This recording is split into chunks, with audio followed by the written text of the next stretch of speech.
Herzlich willkommen, liebe Zuseher, hier auf meinem Kanal. Ich freue mich sehr, dass Sie da sind.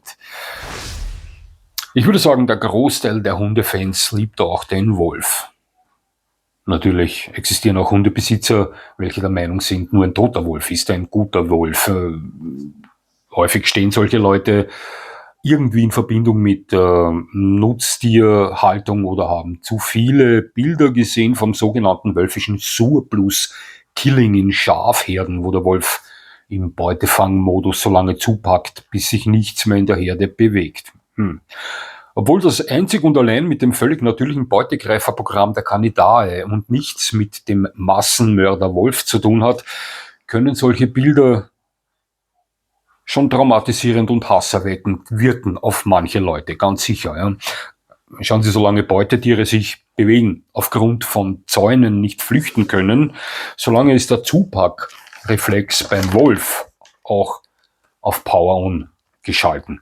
Ja. Und andererseits gibt es auch Menschen, welche derart fasziniert sind vom Canis lupus, dass sie selbst gerne einen zu Hause hätten.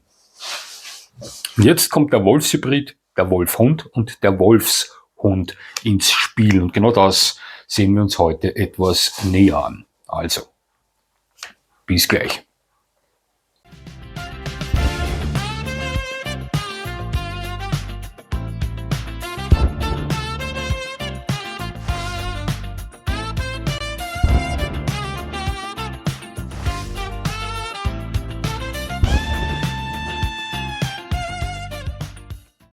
Nun, ich weiß ja nicht, wie das bei Ihnen ist, aber ich bekam schon häufiger Geschichten zu hören wie, stell dir vor, der Nachbar von Franz hat einen Wolfshund und der hat den Bauern alle Hühner zusammengefressen. Oder mein Großvater hatte einen Wolfshund, den bekam er von einem Mann geschenkt, der im Wald lebte, und so weiter. Zumeist handelte es sich hierbei um graue Schäferhunde, ähnliche Hunde, denen man diesen Wolfshybrid andichtete.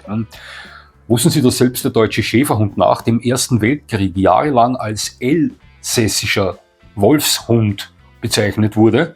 Ja, ist so, ja.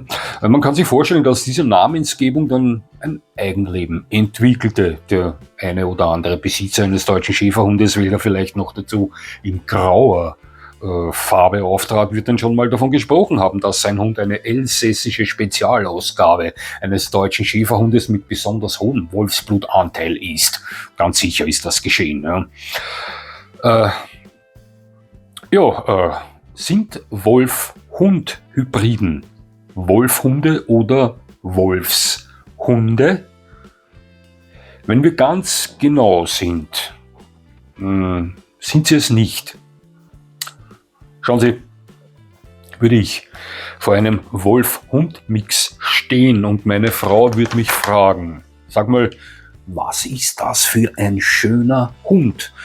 Dann wäre es sehr wahrscheinlich, dass ich ihr sagen würde, das ist ein echter Wolfshund. Und genau damit würde ich, wenn es streng nach der Kynologie geht, verbal mehrfach gesündigt haben. Denn genau genommen werden Wolf-Hund-Mixe bis zur 4. Generation nach der letzten Wolf-Verpaarung als Wolfshybrid bezeichnet und gelten erst ab der 5. Generation als Hund. So ist das in der Kynologie. Ja? Die zweite Sünde wäre das S in der Mitte der Bezeichnung Wolfshund. Denn Hunde mit hohem Wolfsblutanteil werden Wolfhunde genannt in der Kynologie, ohne dem S in der Mitte des Namens. Wolfshunde sind eigentlich etwas völlig anderes, doch dazu etwas später. Ja schon, der Dog Special Mann, der predigt immer Wasser und trinkt Wein, könnte man sagen, denn mir geschieht es selbst dauernd. Wolfhunderassen als Wolfshunderassen zu bezeichnen, das ist ein Fehler, der mir ständig unterläuft. Ich bitte um Verzeihung. Und wenn wir schon von Wolfhunden sprechen, präsentiere ich Ihnen gleich mal 3 dieser Rassen. Den Tamaskan, den tschechoslowakischen Wolfhund und den Saarlos-Wolfhund. Das sind 3 Wolfhunderassen mit niederem bis mittlerem Content. Und der Begriff Content, der steht für den Wolfsblutanteil im Hund. Ein niederer Content sind bis zu 34%, ein mittlerer von 35 bis 75% und von einem hohen Content spricht man ab 76% Wolfsblutanteil im Hund. Schöne Hunde sind das, keine Frage. Der Wolfshund allerdings ist ein völlig anderes Kapitel. Streng kynologisch betrachtet hat der Wolfshund mit S nicht mehr mit dem Wolf zu tun als der Labrador oder der Cocker Spaniel, außer dass er ihn jagte. Als Wolfshunde werden in der Kynologie Hunde bezeichnet, welche dazu erschaffen oder eingesetzt wurden, den Wolf zu hetzen, einzuholen und ihm das Leben auszuhauchen. Und hier fallen mir auf die Schnelle nur 2 Hunderassen ein. Das wären der irische Wolfshund und der russische Barsoi. Und obwohl viele Herdenschutzhunde im Osten Europas Volkodav, was so viel bedeutet wie Wolfstöter, genannt werden, zählen diese Hunde nicht zu den Wolfshunden. Sie kamen und kommen nicht zur Jagd auf den Isegrim zum Einsatz, sondern sorgen lokal dafür, dass der Wolf selbst nicht zum Jagen kommt. Das ist ein Unterschied. Ja? Nun, so viel dazu. Hätten wir dieses Thema Wolf-Hybrid, Wolf-Hund-Mix, Wolfhund und Wolfshund mal besprochen. Was halte ich persönlich vom Wolfshybrid, Wolfhund oder Wolfshund? Nun, ich weiß, dass das Thema Wolfshybrid speziell in der USA eines ist. Für mich ist das nichts anderes als das Romantisieren eines Tieres, welches ganz klar in freie Wildbahn gehört. So sehe ich das.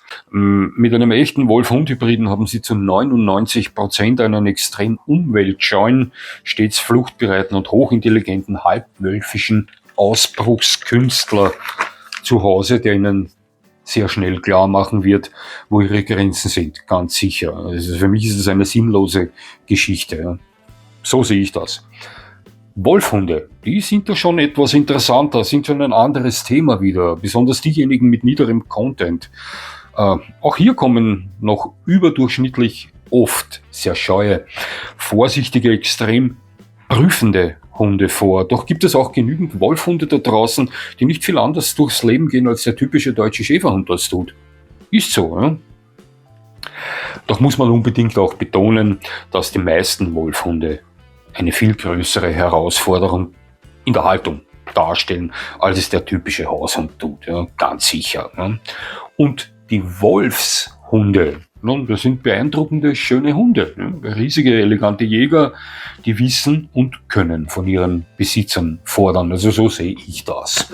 Wolfshybrid, für mich eine sinnlose Geschichte. Wolfhunde sind interessant, ebenfalls aber eine sehr herausfordernde, überfordernde Geschichte, gar keine Frage. Und Wolfshunde, ja, große, schnelle Hunde, die ebenfalls den richtigen Besitzer suchen. Klare Sache. Ich sage Ihnen was. Diesen niederen Content, von dem ich vorher gesprochen habe, den hat mein Hund Vito auch. Garantiert. Der entstammt einer Gegend in Rumänien, wo es vor Wölfen wimmelt. Also dort werden die Hunde von den Grauen nicht nur verschleppt und gefressen, nein, dort paaren sich Wolfsrüden auch mit läufigen Hündinnen. Da laufen genügend Hybriden herum.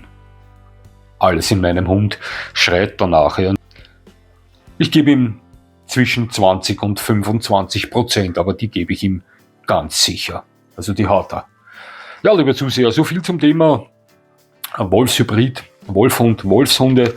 Ich hoffe, ich konnte hier etwas Licht ins Dunkle bringen. Natürlich habe ich mich selbst auch nochmal einlesen müssen in das Ganze. Das habe ich schon wieder vergessen gehabt und ich habe selbst ja auch schon öfter den Fehler gemacht, wenn ich vom tschechoslowakischen Wolfhund gesprochen habe, dass ich hier das S eingebaut habe. Auch beim Saarlos Wolfhund ist mir das schon geschehen. Ja, aber wie gesagt, das geschieht mir dauernd, aber darf man nicht so eng sehen. Außer man sieht es eng. Ne? Es hat mich sehr gefreut, dass Sie mir zugesehen haben. Ich würde mich natürlich freuen, wenn Sie mir weiterhin zusehen. Und jetzt wünsche ich Ihnen noch einen schönen Tag. Und das war's schon wieder.